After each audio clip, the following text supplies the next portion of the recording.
기독교 신앙에서 예수님은 결정적으로 중요한 분인데도 예수님에 대해서 어느 정도 알고 있는 분들이 그렇게 많지 않습니다.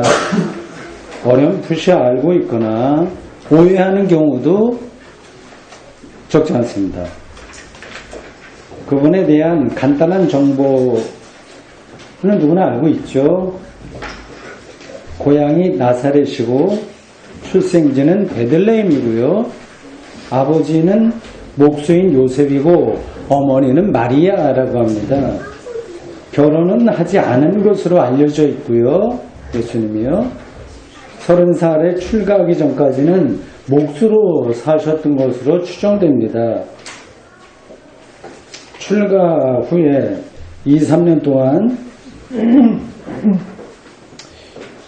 유대의 유랑 랍비로 활동하다가 우여곡절 여차여차한 그러한 과정을 거쳐서 유대 지역의 로마 총독이었던 빌라도 법정에서 재판을 받고 결국 반역자에 해당하는 징벌인 십자가 처형을 당했습니다.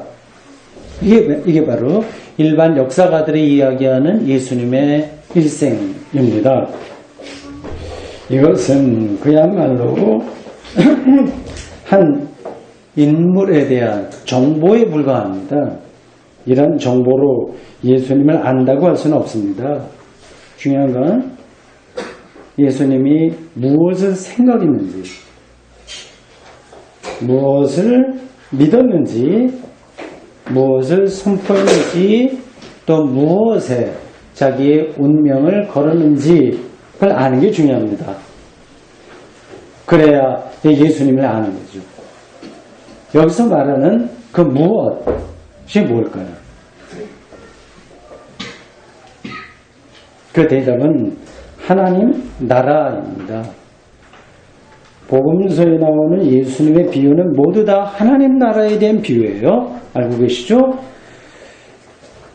예를 들자면 누가복음 13장 18절에 이러한 말씀이 나와요. 예수께서 이르시되 하나님 나라가 무엇과 같을까? 내가 무엇으로 비교할까? 비유입니다. 하나님 나라에 대한 거예요. 포도원 주인, 그 지혜로운 5 처녀와 미련한 5 처녀 이런 등등의 이야기가 다 하나님 나라에 대한 비유입니다. 그런데 교회에서는 일반적으로 이 하나님 나라라는 말은 잘 안 써요. 대신 천당 이런 말을 자주 씁니다. 예수 천당, 불신 지옥이라고 하는 구호가 이거를 대변합니다. 천당이라고 보통 얘기를 많이 합니다. 이것은 오해의 소지가 많은 단어죠. 한자예요. 하늘천에다가 집당자를 씁니다. 그래서 하나님 나라 혹은 천당을 우주 공간 어디를 생각합니다. 하늘의 한 공간을 하나님 나라라고 할 수 없습니다. 그건 오해되는 거예요. 물론 복음서에 그렇게 오해될 만한 구절이 없지 않아 있습니다. 천국이라고 하는 단어예요. 천국. 오늘 설교 본문 마태복음 4장 17절은 다음과 같습니다. 이때부터 예수께서 비로소 전파하여 이르시되 회개하라. 천국이 가까웠느니라 하시더라. 천국이라고 하는 말이 나와요. 여기서 이 천국은 헬라어가 이제 신약 성경의 원어거든요. 여기에 바실레이아, 톤, 우라논 이렇게 되어 있습니다. 이 바실레이아라고 하는 헬라어는 나라라고 하는 뜻이고요. 우라논이라고 하는 것은 하늘을 의미하는 우라노스의 이격 변화입니다. 바실레이아, 톤, 우라논을 천국으로 번역할 수 있긴 합니다. 한자로 번역한 거예요. 근데 자칫하면 이것이 천당이라고 하는 의미로 받아들여질 염려도 있습니다.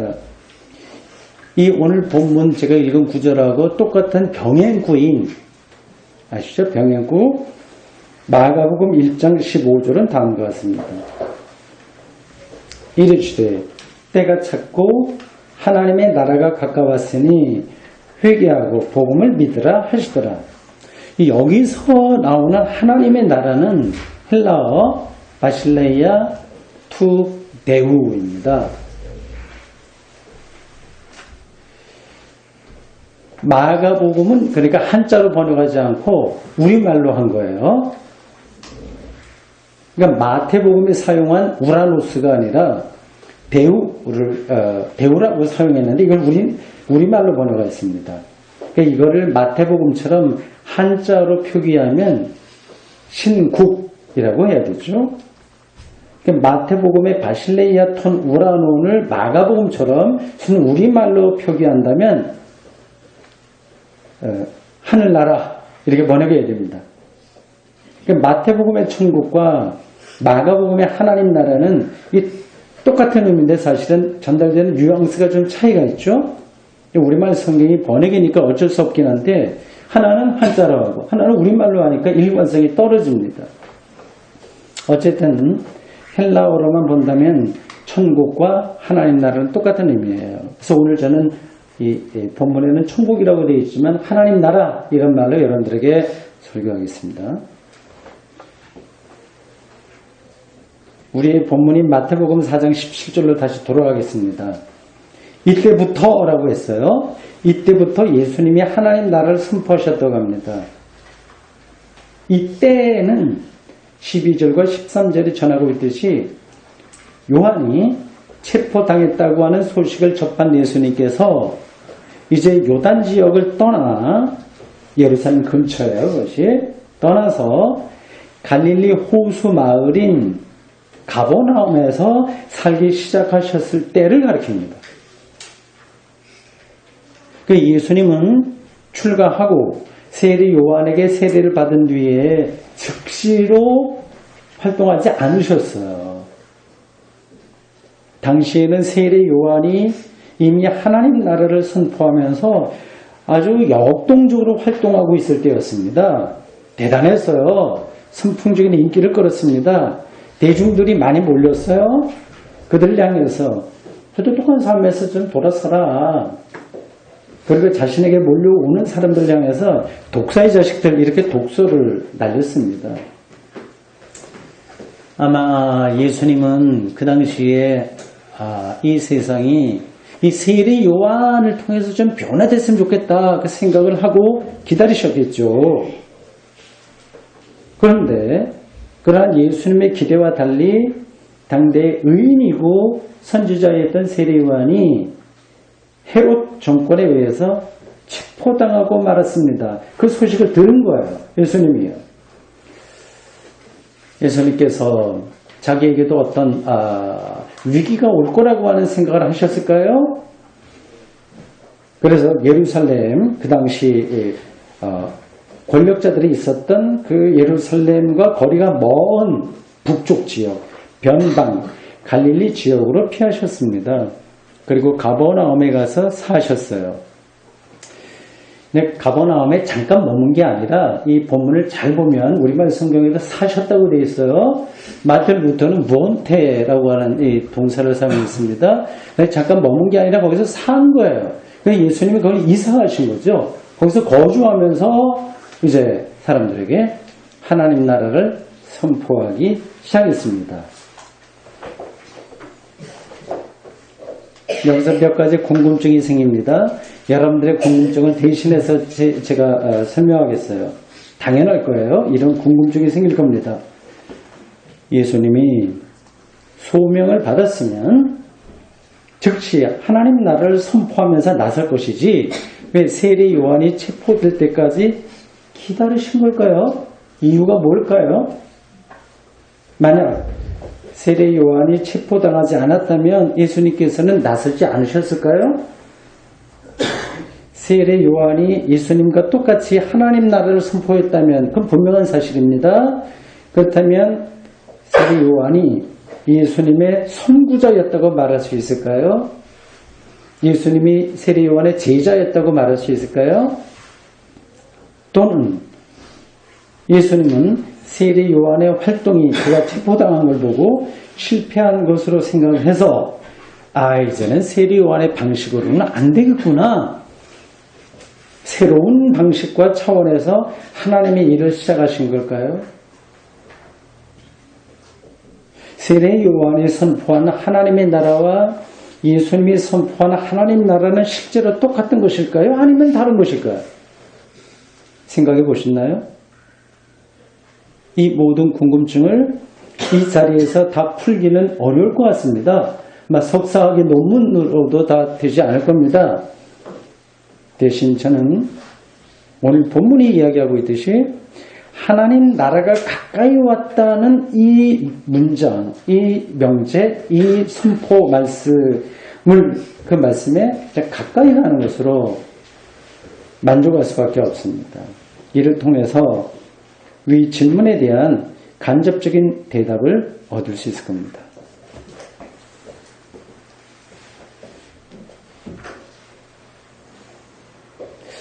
하나님 나라가 가까이 왔다고 하는 이 사실을 이해하려면 두 가지 개념을 일단 여러분들이 아셔야 됩니다.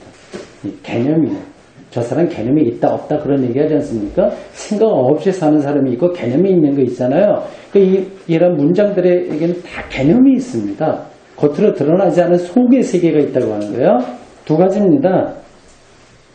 첫째, 하나님 나라는 바실레이아 투 데우 혹은 바실레아 톤 워라문, 이것은 천당 이미지처럼 일정한 공간이 아니라 하나님의 통치, 즉 하나님의 다스림을 가리킵니다.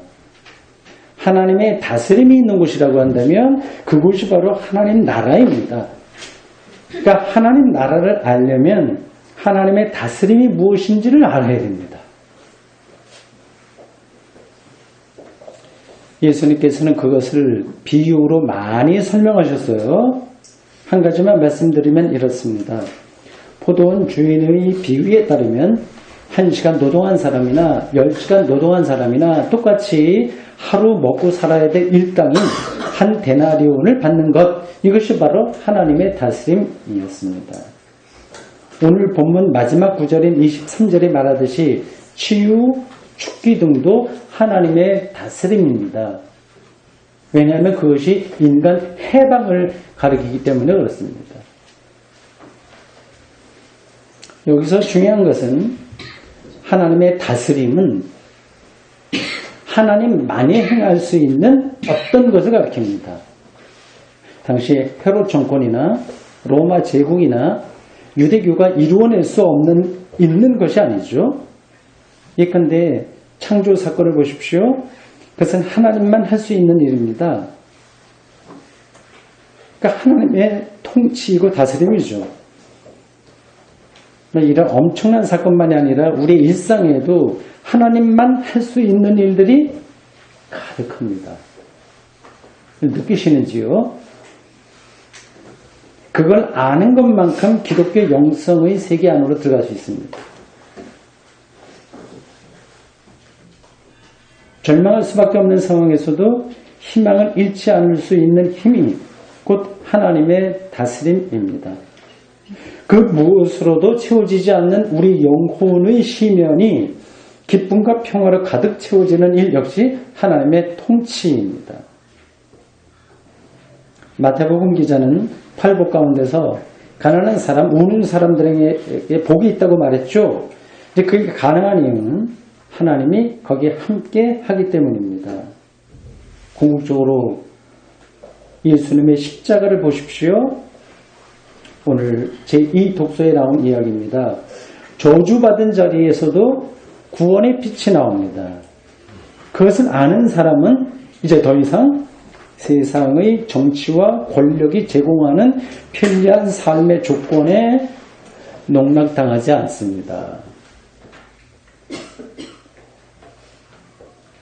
이제 이게 하나의 개념이고요. 둘째, 하나님 나라는 우리의 앞에 가까이 왔습니다. 가까이 왔다고 하는 사실입니다.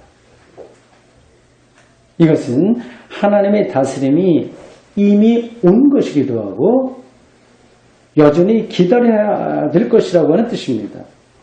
이게 이해가 되시나요? 이미 왔으나 기다려야 한다고 하는 것, 이건 말입니다. 그런 하나님 나라를 우리가 이해하고 경험할 수 있을까요? 예를 들어 죽음을 생각해 보십시오. 이거 언젠가 제가 한번 말씀드린 겁니다. 기억하실 거예요. 살아있는 사람들에게 죽음은 아직 미래의 사건이지만 동시에 오늘의 사건이기도 합니다. 지금 이렇게 우리가 시퍼렇게 살아서 숨쉬고 먹고 마시고 사람들과 만나는 이 삶은 죽음과 연속적이라고 하는 뜻입니다. 실질적인 거죠. 우리가 그것을 추상적으로 생각하기 때문이지 이제 사실적인 겁니다. 죽음 이런 것들은 우리가 생각하는 게 불편하니까 그건 그만두고 일상적인 예를 들어볼까요? 가까이 왔다고 하는 것을 제가 설명하는 겁니다. 저의 취미생활은 테니스입니다. 군목 입대를 수개월 앞둔 1979년 가을부터, 그러니까 만으로 26살부터 테니스 라켓을 들기 시작해서 뭐 자랑스러운 것도 아니지만 지금까지 35년 동안 꾸준히 그 운동을 했습니다. 기도 시간보다 더 많은 것 같습니다. 어디 가도 테니스에 관한 홀릴 게 없다. 저는 속으로 생각합니다. 그래서 테니스 이야기만 나오면 은근히 교만해지기도 합니다. 35년 전에 내가 테니스 실력이 짱짱한 오늘의 나를 봤다면 엄청나게 부러워했을 겁니다. 35년이라고 하는 세월의 차이를 두고 두 사람의 테니스에서 저가 있습니다. 이 둘은 다르기도 하지만 실제로는 똑같습니다. 하나로 이어져 있습니다. 35년 전의 저에게 지금의 저는 미래이면서 동시에 현재입니다. 이걸 가리켜 가까이 왔다 이렇게 표현하는 겁니다. 가까이 온 하나님의 나라를 실질적으로 이해하는 사람은 지금 여기서 하나님 나라의 능력에 기대서 살아야 하며 동시에 그 나라의 완성을 절실하게 여전히 기다립니다. 그래서 긴장이 있는 거예요. 35년 전 저의 테니스 실력은 형편없었죠. 상당 기간 그랬습니다. 그래서 아무리 노력해도 실력이 늘지 않는다고 해서 포기해버리거나 또는 그런 정도로면 충분하다 이렇게 만족하고 말았다면 오늘의 제가 될 수 없었을 겁니다. 기독교 신앙도 이와 비슷합니다. 하나님 나라가 이미 여기에 비밀한 방식으로 개입되었다고 하는 사실을 눈여겨볼 수 있어야 됩니다.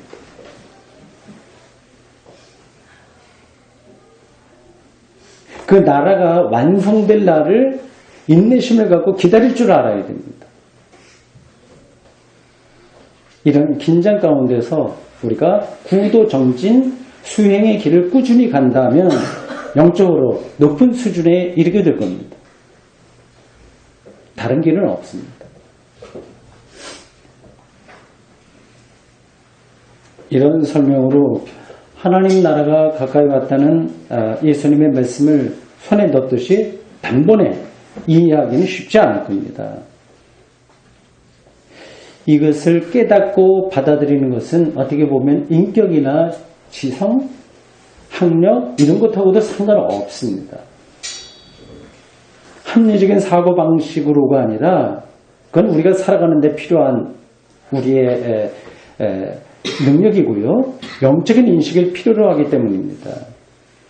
그래서 오늘 본문은 한 가지 태도를 제자들에게 혹은 우리들에게 요구합니다. 뭔지 아시겠죠? 메타노이아라고 있습니다. 회개, 회심입니다. 이 회심, 회개, 메타노이아는 어렸을 때 남의 과수원의 집에 들어가서 복숭아 따먹거나 혹은 또 거짓말한 거 이거 뉘우치는 정도를 말하는 게 아니라 삶의 방향 자체를 바꾸는 겁니다. 많이 들으신 이야기일 거예요. 이 방향을 바꾸기가 쉽지 않습니다. 그러니까 하나님 나라가 가까이 왔다고 하는 것이 잡히지가 않는 거예요. 이 관성의 법칙은 영적인 세계에서도 그대로 통용됩니다. 한쪽으로 일단 방향이 잡혀서 달려가다 보면 중간에 방향을 돌리기가 쉽지 않습니다. 특히나 속도가 빠르거나 무게가 많이 나갈수록 방향 전환은 더더욱 어렵습니다. 현대인들의 삶이 속도가 너무 빠르고요. 호랑이 등에 탄 것과 같고요. 소유도 많기에 방향 바꾸기가 더 힘든 것 같습니다. 교회도 마찬가지입니다. 교회가 너무 크면 잘못을 바로잡기가 힘듭니다. 방향을 전환하려면 메타노이아예요, 이게. 일단 속도를 늦추고 무게를 줄여야 됩니다. 그래서 반복해서 방향을 조정해 나가야 됩니다. 한꺼번에 못 돌아요. 이제 미세 조정이 필요한 거죠. 일상에서 그게 필요합니다. 단숨에 돌이킬 수는 없습니다. 하나님 나라는 한 번 선포되는 것으로 끝나는 것이 아닙니다. 다시 선포되어야 됩니다. 다시 들어야 됩니다. 반복해서 증언되어야 됩니다. 이런 일을 맡은 사람들이 제자들이고 그 제자들의 사명을 이어가는 공동체가 바로 교회입니다. 그렇습니다. 교회는 정신없이 달리는 운전자들을 향해서 속도를 늦추고 유턴하라고 큰 길가에 서서 끊임없이 손신호를 보내는 사람들의 모임입니다. 그 일을 위해서 우리는 부름을 받았습니다. 마태복음 기자는 이 사실을 정확하게 알고 있었기에 하나님 나라에 대한 예수님의 선포를 이야기하고 이어서 본문 18절 이하에서 제자들을 부른 사건을 전해주고 있어요. 이 맥락이 있는 거예요. 성경 안에 맥락이 있습니다. 예수님이 갈릴리 해변을 지나시다가 하나님 나라 선포하고 곧 이어서 본문에 의하면 배를 타고 고기를 잡던 사람들을 부르셨다고 합니다. 베드로와 안드레 형제 그리고 야고보와 요한 형제입니다. 그들을 향해서 예수님께서 이렇게 말씀하셨습니다. 19절입니다. 나를 따라오라. 내가 너희를 사람을 낚는 어부가 되게 하리라. 유명한 구절이죠. 이 말씀은 베드로와 안드레 형제에게 한 것이지만 야고보와 요한을 비롯한 모든 제자들에게 한 말과 똑같습니다. 고기를 잡는 일이 아니라 고기는 잡고 살아야죠. 어떻게 고기 없이 살겠습니까? 그러나 그런 것만 하는 게 아니라 사람을 낚는 일을 하게 될 것이라는 말씀은 오늘 우리들에게도 해당됩니다. 본문을 조금 더 설명하겠어요. 그 제자 부르신 사건 말입니다.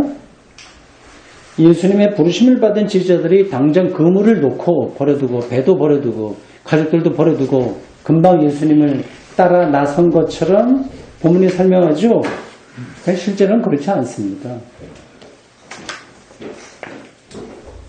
앞에서 제가 예수님께서는 가버나움에 가서 살았다 말했어요. 본문이 이야기한 겁니다. 거기서 오랫동안 사셨어요. 예수님은 아마 그 가버나움에서 여러 사람들을 만났을 겁니다. 이 사람 만나고 저 사람 만나고 해변가 걸으면서 산책하시고 그러면서 이 베드로, 요한, 야고보 이런 사람들 등등과 하나님 나라에 대해서 많은 이야기를 나눴겠죠. 그리고 세례 요한이 첩보당했다고 하는 이야기도 했겠죠. 이제 어떻게 할 거냐 그런 생각을 서로 나누지 않았겠습니까? 지금 우리 교회를 어떻게 꾸려갈 것이냐에 대해서 서로 의논하는 것처럼 말입니다. 이제 그들은 예수님을 중심으로 자신들이 나서서 하나님 나라를 선포해야 된다는 결단을 하고 예수님을 따라 나섰습니다. 그 과정을 통해서 거룩한 소명을 얻은 겁니다.